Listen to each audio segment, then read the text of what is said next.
car insurance companies total cars, and how does that process work? So this is very simple. This should be a fairly quick video for you. Essentially, the way that the insurance companies are going to determine the vehicle's damage. A lot of times I see, and that's why these auctions are so popular, there's auctions where you can purchase these cars that are totaled and they're salvaged, so to speak. Sometimes you just see the bumper broken. If there's any type of frame damage, in most cases, the insurance company's done. They don't want to get involved with the complications that can become, and then getting the car re-registered and all of the pieces that intake.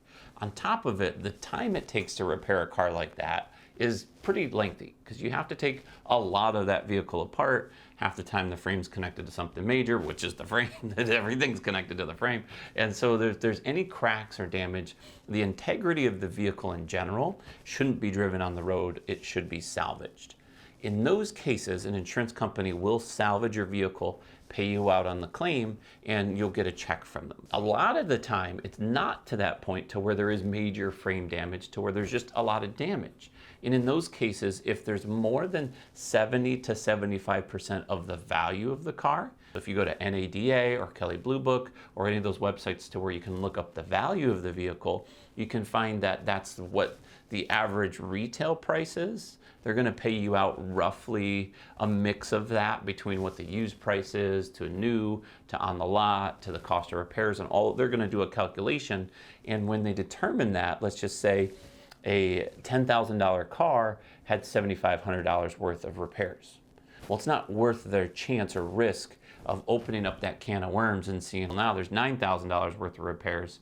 Let's just pay the car off, because that could lead to $12,000 worth of repairs, and then it wasn't worth it to do that repair. One, you're frustrated because you don't want to drive that car anymore because of the damage was so extensive, and two, they know that they're going to lose money the more often that they do that. Don't get this confused. Insurance companies use what's called the law of large numbers. They have thousands upon thousands, if not tens, if not hundreds of thousands of customers over the course of their lifespan. If they've been open for 10 years or 100 years, like a lot of them have been, then they know the average repair, the average cost, and the average complication that they run into for these repairs. If you're driving a 2005 Mazda 3, that car, they know that if it has this much repair damage over the past, when they went to fix it, that it ended up costing this much more.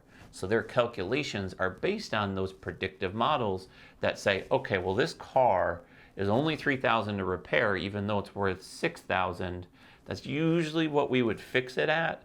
But every time we repaired this car, it ended up being $1,500 more because X, Y, and Z, rim usually is bent, this piece needs to replace, that most car places, repair shops don't tell you about, or at least don't know until they dive into it.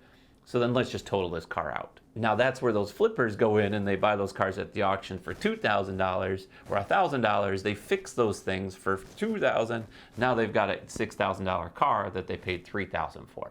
So you've got all of the inner workings of these car repair shops. Now there are a few cases to where repair shops lie on there, and that's fairly uncommon. I'm not going to say that's common, but sometimes a repair shop will say there's 10 times more damage than there really is, and then an investigator will come look at the car themselves.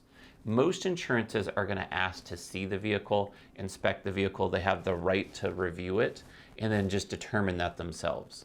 A lot of car dealerships don't have the availability to do so, so they rely on specific repair shops. That's why when you go to your car insurance company, they recommend certain repair shops because those are the trusted advisors.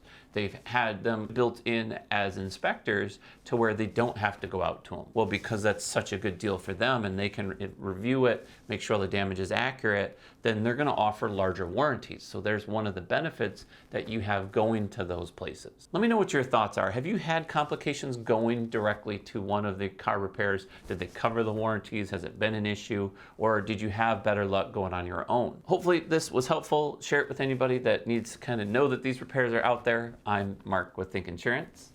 I'll see you in the next one.